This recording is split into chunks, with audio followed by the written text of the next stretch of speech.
Olá, igreja. Bom dia a todos. Sejam todos muito bem-vindos. Sabe, isso foi falado aqui pelo irmão Valmir, logo que eu me converti, 30 anos atrás. A minha mãe falou: ó, cuidado, hein, filho, abre o olho, hein, vê se não vão tomar teu dinheiro lá, hein. E uma das coisas que mais me tranquilizou foi que desde o primeiro dia, como um visitante, eu tinha acesso aos livros, eu tinha acesso a toda a movimentação financeira da Igreja de Cristo, e é assim até hoje. A Igreja de Cristo, ela é transparente. Qualquer um aqui que quiser saber sobre qualquer valor que é arrecadado, que é ofertado, que é distribuído, tem acesso. Inclusive hoje nós temos uma assembleia aí, hein? No final do culto. Muito bem, Douglas, brilhante domingo passado, você falou sobre deixar para trás as coisas que tem que ficar para trás e olhar para o futuro e caminhar em direção ao alvo, né? Realmente essas mensagens de início de ano, inevitável a gente falar sobre esses assuntos, né? A gente sempre costuma repensar nossas vidas, a gente costuma traçar planos, reprogramar nosso futuro nessas viradas de ano, né? A gente tira um tempinho para isso. Eu acho válido que a gente faça isso regularmente, né? E que a gente repense as nossas prioridades e as nossas escolhas, né? Você sabe que é comum também nessa época a gente tomar decisões. E a gente resolve implementar alguma coisa, e quando chega lá no final do ano, muitas vezes a gente olha para trás e vê que não concluiu, que no meio do caminho a gente se perdeu com outros objetivos, com outras coisas, e acabou não concretizando, né? Então, nós vamos falar sobre tomadas de decisão, mas vamos falar olhando para quem? Para o nosso Senhor Jesus, que é o nosso mestre, nosso modelo, nosso exemplo, Senhor e Salvador Jesus Cristo. Vamos aprender com Ele. Jesus é mestre em tomadas de decisão e é mestre em concretização das suas escolhas. E o primeiro aspecto que eu gostaria de compartilhar com vocês é que Jesus Cristo veio a este mundo por uma escolha pessoal. O processo completo compreendia se esvaziar da sua divindade, vir a este mundo, nascendo de mulher, dar a sua vida em resgate por nós e recuperar sua glória novamente como Deus. Ele tinha esse projeto todo estabelecido antes. E a gente vê isso lá em Filipenses, capítulo 2. Se quiser abrir sua Bíblia, em Filipenses 2, versículos 6 a 8.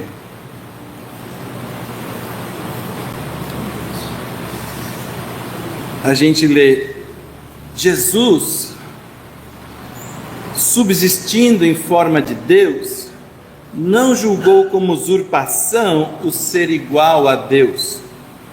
Antes, a si mesmo se esvaziou, assumindo a forma de servo, tornando-se em semelhança de homens e, reconhecido em figura humana, a si mesmo se humilhou, tornando-se obediente até a morte e morte de cruz.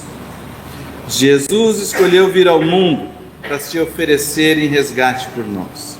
O processo decisório incluía viver uma vida sem pecados, morrer pelas mãos de injustos, ressuscitar e ascender aos céus novamente para reinar como Senhor de todo o universo. Ele nos ensina que toda decisão é composta por 3 etapas inseparáveis. Nós vamos chamá-las de antes, durante e depois, que vai ficar mais fácil de compreender, mas se trata de um único processo. Essas etapas formam um todo único chamado de processo decisório. Jesus nasceu de Maria e uma vez aqui, ele já não estava mais nos céus, estava aqui, ele precisou, ter uma visão terrena, restabelecer esse antes, durante e depois. Teve o antes, onde ele se preparou, até João Batista ficar pregando no deserto, até ele se aproximar no Rio Jordão, e João dizer: eis o Cordeiro de Deus que tira o pecado do mundo. Teve o antes, teve o durante. Logo depois que ele sai da água, o Espírito de Deus desce sobre ele da forma de uma pomba, e ele foi nesse durante até a cruz, onde ele diz: está consumado. E ele ressurgiu dos mortos, ressuscitou, subiu aos céus. Teve o depois. Sabe que quando Jesus estava no mundo, já iniciado o seu ministério, em relação ao seu plano eterno, seu propósito eterno, ele estava no durante. Mas para os apóstolos, quando ele disse: vamos para Jerusalém, e os apóstolos: não, mestre, de jeito nenhum, lá eles querem te matar. Ele diz: mas foi justamente para isso que eu vim. Então, os apóstolos tentaram impedir ele de realizar o seu plano. Pedro foi mais enfático e falou: de jeito nenhum nós vamos permitir isso. E foi quando ele ouviu arreda, Satanás, você não cogita das coisas de Deus. É preciso ter firmeza de propósito, é preciso ter clareza de pensamento. Falando sobre sua vida, em João 10, Jesus explica o processo decisório. Em João 10, 18, ele diz: ninguém tira a minha vida de mim. Pelo contrário, eu espontaneamente a dou. Tenho autoridade para entregar e tenho também autoridade para reavê-la. Este mandato recebi de meu Pai. A decisão já estava tomada. E mesmo estando aqui, mesmo esvaziado da sua divindade, Jesus ainda tinha em mãos o mandato de seu Pai. E nós? De onde tiramos inspiração para as nossas escolhas? O investidor estuda o mercado financeiro para decidir o que fará com o seu dinheiro, onde aplicará. Um médico estuda toda a fisiologia humana, a farmacologia, a terapêutica, toda a medicina, antes de decidir que tratamento aplicar no seu paciente. Nós também precisamos de um mandato que nos conceda autoridade para tomarmos decisões, principalmente decisões espirituais. Aonde vamos buscar autoridade para tomarmos decisões espirituais? Graças a Deus temos nossas Bíblias em nossas mãos. Deus deixou escrito a sua vontade e a sua verdade para todos nós. Vamos falar um pouco sobre esse processo decisório? Nós vamos fazer isso olhando para o maior processo decisório já implementado no universo: o sacrifício redentor de Jesus Cristo. Ok? Sabemos que todo o processo decisório é formado de 3 etapas inseparáveis: antes, durante e depois. Correto? O antes. Jesus decidiu que daria sua própria vida por amor de nós, em pagamento pelos nossos pecados. Não é verdade? Sabemos disso. Uma vez aqui, é como se começasse tudo de novo. Aquela decisão que ele já tinha tomado lá nos céus, ele tinha que decidir novamente aqui. E isso acontece conosco. Em várias das nossas decisões, nós precisamos estar reafirmando aquela decisão tomada anteriormente.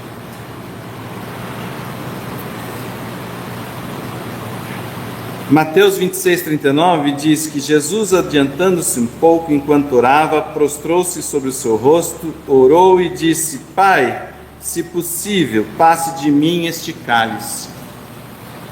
Isso desaponta a você? Isso desacredita Jesus no seu processo decisório? De forma alguma. Porque ouvimos ele dizer: todavia não seja o que eu quero, e sim como tu queres. Jesus tinha consciência de que o mandato que ele tinha recebido de Deus estava vigente. Ele fazia parte do processo decisório que ele mesmo tinha iniciado antes da fundação do mundo, muito tempo antes dele nascer de Maria. Essa decisão tinha sido tomada lá atrás. Agora, Jesus para diante da sua decisão. Ora, momentos antes da sua escolha, ele ora, reavalia, medita, calcula os custos. E nós? Nós também precisamos parar, tomar um tempo e refletir antes de cada tomada de decisão. Calcular os custos, ponderar os frutos, analisar alternativas. Muitas pessoas cometem os maiores erros da sua vida por agirem por impulso. Tomam decisões por impulso. Seja comprando alguma coisa, seja se comprometendo com alguém. Muitas maneiras. Pulando do avião sem conferir se tinha um paraquedas nas costas. Não, eu jamais vou fazer isso.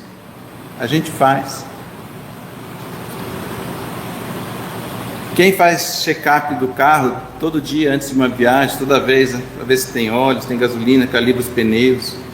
Quantas vezes você não põe o carro na estrada sem sequer olhar para o chão se os pneus estão lá em ordem? A gente está sempre tomando decisões e agindo por impulso sem parar um tempo para pensar nos custos, no tudo que está envolvido. A Bíblia diz, Provérbios 16:1, o coração do homem faz planos, mas a resposta certa vem dos lábios do Senhor. Consulte Deus antes de tomar a decisão. Consulte Deus antes. Não depois, não durante. A Bíblia diz: consulte antes. Tiago 4:2-3 diz: vocês cobiçam e nada têm, matam, invejam e nada podeis obter, vivem a lutar e fazer guerras, nada têm porque não pedem. Peça para Deus, e quando peça, peça pelos motivos justos e adequados. Pedis e não recebeis, porque pedis mal, para esbanjardes em vossos prazeres. Ora, peça com sabedoria. Todo que pede recebe, todo que busca encontra, todo que bate na porta de Deus, ela se abrirá. Consulte, peça. Provérbios 3:5-6 diz: confia no Senhor de todo o teu coração, não te estribes no teu próprio entendimento. Não julgue que você sabe tudo, que você é o sabichão, que você tem a melhor visão do mundo.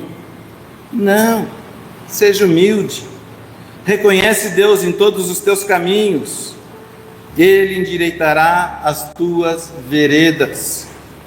Entregue, confie. Fica claro para nós que nenhuma decisão, por mais nobre que seja, deve ser tomada sem oração e sem reflexão. Estamos falando do antes. Precisamos ouvir a vontade de Deus, captar sua mente, entender seu coração, sua vontade, para poder fazer escolhas sábias, que deem certo, que sejam bem-sucedidas. Ninguém quer fracassar. Anote isso. Antes de decidir, tire um tempo, ore e reflita. A segunda parte inseparável do processo decisório, e a mais difícil, é o durante. A mais extensa é o durante.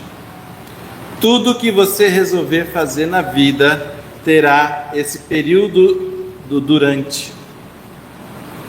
Quero ser dentista. Tem que fazer a faculdade. Passei no vestibular. Pode me dar o diploma? Estou louco para trabalhar. Não. Tem o durante. Tem que passar pelo processo todo do durante. Assistir às aulas, fazer as provas, virar um macaquinho bem treinado, né? Jesus se manteve firme no propósito durante o seu ministério, durante todo o seu ministério. Mesmo nos momentos mais difíceis, ele se manteve firme, alinhado com a sua decisão. Mateus 27:12, nós lemos: sendo acusados pelos principais sacerdotes e pelos anciãos, nada respondeu. Jesus não poderia revidar, argumentar, contra-argumentar. Ele estava sendo julgado, preso injustamente, indevidamente. Ele poderia acusar aquele tribunal que não era legítimo, estava fora de horário, estava desobedecendo toda a lei mosaica, tudo estava errado. Ele não abriu a boca. Fazia parte do plano. Estava alinhado com o propósito, processo decisório. Ele lembrava do antes, o durante não o incomodava. Isaías 53:7 diz que ele foi oprimido e humilhado, mas não abriu a boca. Como cordeiro foi levado ao matadouro, como ovelha muda perante os seus tosqueadores, ele não abriu a boca. Fazia parte do plano. Ele ia se queixar por quê? Jesus mesmo disse quando Pedro puxou a espada e feriu a orelha de Malco, lembram disso? Pedro, se eu quisesse que não fosse preso, bastava levantar uma sobrancelha e miríades de anjos viriam aqui em meu socorro. Se eu não quisesse, bastava um movimento meu e nada teria acontecido. E quanto a nós? Nós estamos dispostos a assumir o durante das nossas decisões? Pense um pouco sobre essa verdade que está lá em Romanos 8:28. Romanos 8:28, Paulo diz: sabemos que todas as coisas cooperam para o bem daqueles que amam a Deus, daqueles que são chamados segundo o seu propósito. Todas as coisas, as boas e as más, contribuem. Vou dar alguns exemplos. Quando você decide que quer emagrecer, sou especialista nisso, você terá que enfrentar o durante. O durante traz coisas boas e coisas ruins. É bom ver os números da balança diminuindo, mas é amargo abrir mão das coisas gostosas para comer, não é verdade? É suado ter que fazer exercício dia após dia, não é verdade? Faz parte do plano. Está estranhando o quê? O processo decisório tem o antes, o durante e o depois. Não dá para pular o durante. Quando você decide economizar dinheiro, você terá que lidar com o durante. Da mesma forma, coisas boas e ruins acontecem no durante. As ruins é você olhar para aquele produto na vitrine e dizer: não vou te comprar. O ruim é você, assim, eu gostaria tanto de jantar fora e naquele restaurante, mas não vou gastar esse dinheiro. Mas as boas é você olha o extrato da conta e vê que tem um dinheirinho lá crescendo. Você olha para a poupança e vê que estou conseguindo guardar algum dinheiro. Todas as coisas cooperam para o bem. Se você ama a Deus, todas as coisas cooperam para o bem. Quando você decide se casar, você terá que administrar o durante. Dependendo da decisão, o durante terá um prazo muitas vezes longo na sua vida. O casamento é uma delas. É para a vida toda. A decisão continua lá. Não importa se você casou há 2, 3, 5, 10 anos, a decisão continua lá. O mandato continua valendo. O processo decisório ainda está em vigor. É extremamente desafiador.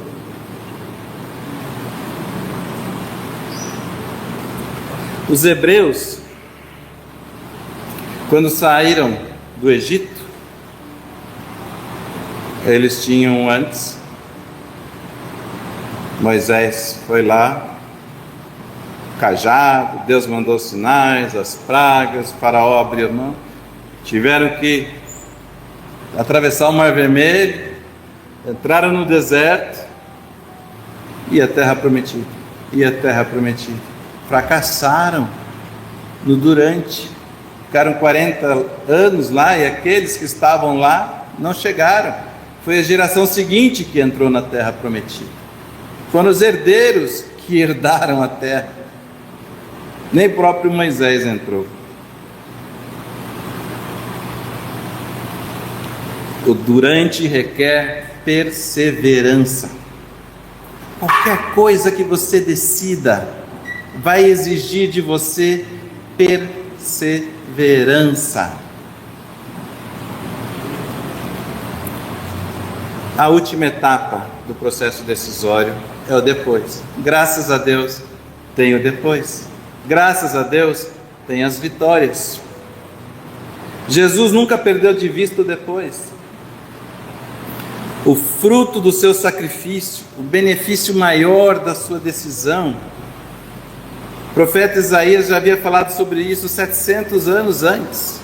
Em Isaías 53, versículo 11, diz que Jesus verá o fruto do penoso trabalho da sua alma e ficará satisfeito. O meu servo, o justo, com o seu conhecimento justificará a muitos, porque as iniquidades deles levará sobre si. Antes de começar o processo, Jesus era capaz de visualizar o depois, numa tela Full HD, 8K, colorida, 3D. Ele enxergava o futuro e ele sabia que valia a pena dar a sua vida. Olha para cá hoje, olha essas pessoas aqui que estão salvas pelo esforço que ele fez, pela decisão que ele tomou. Antes, durante, ele suportou tudo para que nós estivéssemos aqui. Ele vislumbrava isso, enxergava isso, instituiu a ceia para que nós nunca mais nos esquecêssemos do preço que foi pago para isso. Ele olhou o fruto do seu penoso trabalho e ficou satisfeito. É claro que Jesus pesou os custos. É claro que Jesus avaliou o preço. E quando ele decidiu que pagaria esse alto preço por mim e por você. A prova disso é na cruz, Jesus martirizado ao máximo que um ser humano pode ser martirizado, humilhado, castigado, pregado naquela cruz. Ele ora ao Pai e diz: Pai, perdoa. Eles não sabem o que fazem. E nós? Muita gente não investe um centavo com medo de perder dinheiro. Muita gente não casa com medo dos custos envolvidos nesse compromisso de amor. Muita gente recusa o batismo por medo do que os outros vão pensar, ou por não se sentirem dignos o suficiente, não se julgam dignos o suficiente de serem imersos e receberem o presente da salvação. Muitas pessoas não são batizadas porque imaginam custos na sua vida que não fazem nada, relação nenhuma com a realidade. Imaginam que a vida cristã trará dificuldades absurdas e ter que abrir mão de um monte de coisa deliciosa, e que ele não quer perder nada disso. Desconhecem o depois.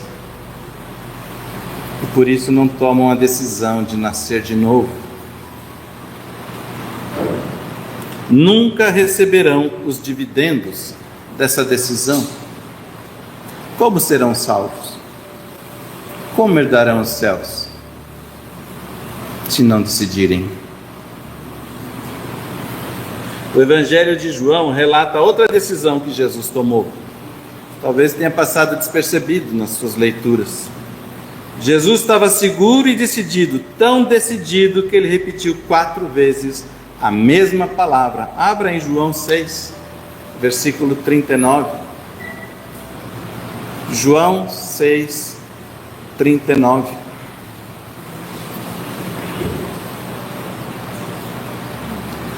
A vontade de quem me enviou é esta: que nenhum eu perca de todos os que me deu. Pelo contrário, eu o ressuscitarei no último dia.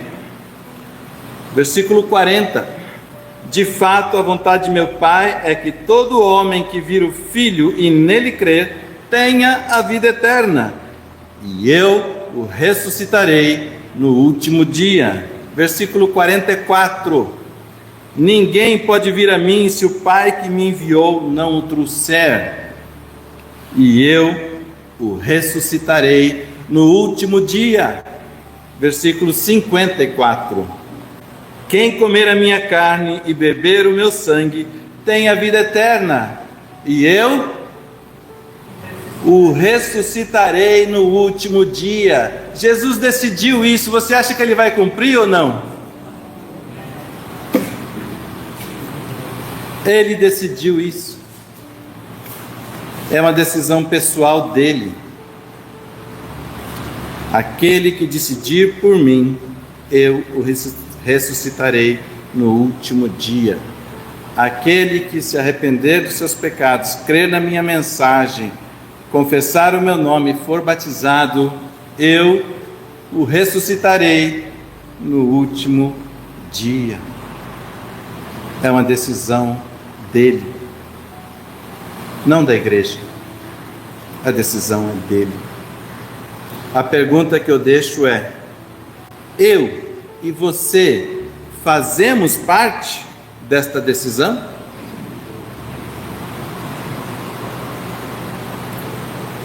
Resumindo, no antes, durante e depois, o que mais nos motiva sempre é o depois. A gente quer passar o verão com aquele corpinho sarado. Não sou exemplo. A gente quer ver o dinheiro rendendo na aplicação. A gente quer olhar para trás e ver, depois de 60, 50, 60 anos vividos, um casamento feliz. e você dizer: valeu muito a pena.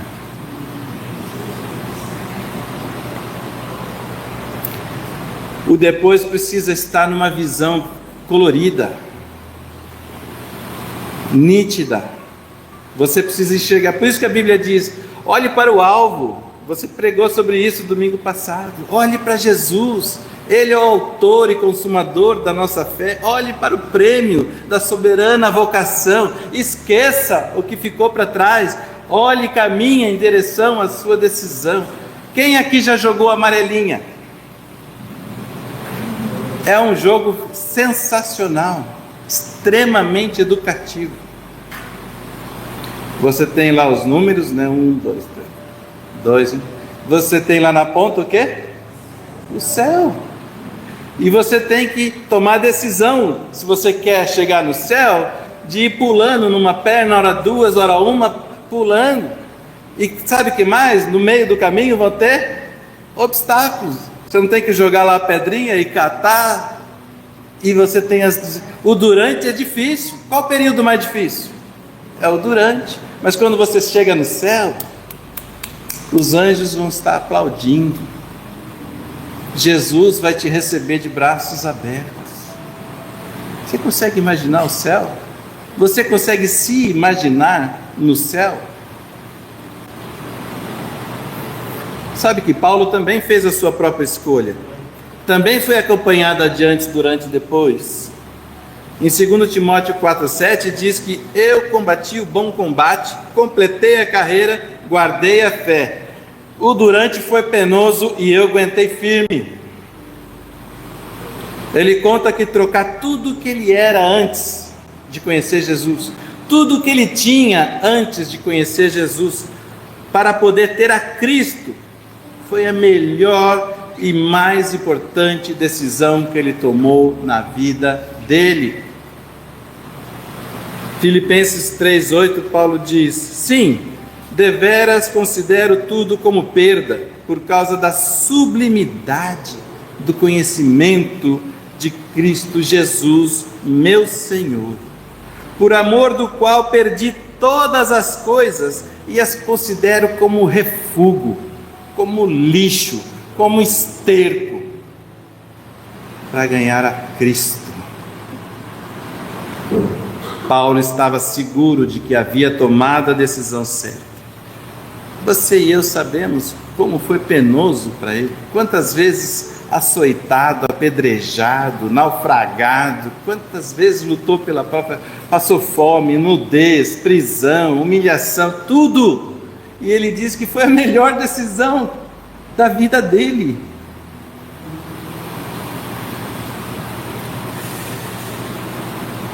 Meus irmãos e minhas irmãs, nunca é tarde para fazermos a escolha certa. Nunca é tarde para fazermos a escolha certa.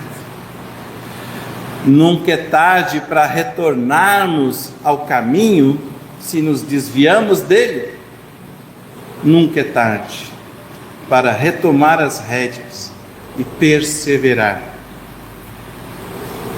Seja da sua dieta, seja da sua economia de dinheiro, seja do seu casamento, seja da sua vida cristã, da sua caminhada com Deus. Nunca é tarde. Qual é a decisão mais importante das nossas vidas? Você já tomou a sua decisão? Não podemos escandalizar quando no durante coisas boas e más acontecem. É natural, faz parte do jogo. Precisamos desenvolver fé e perseverança, fé e perseverança, fé e perseverança. Não podemos, por medo do durante, deixar de fazer a escolha certa, ou de seguir em frente com aquela decisão tomada. Mantenha seus olhos em Cristo, mantenha seus olhos no céu, persevere, aguente firme, o depois vale muito a pena. Amém? Deus abençoe.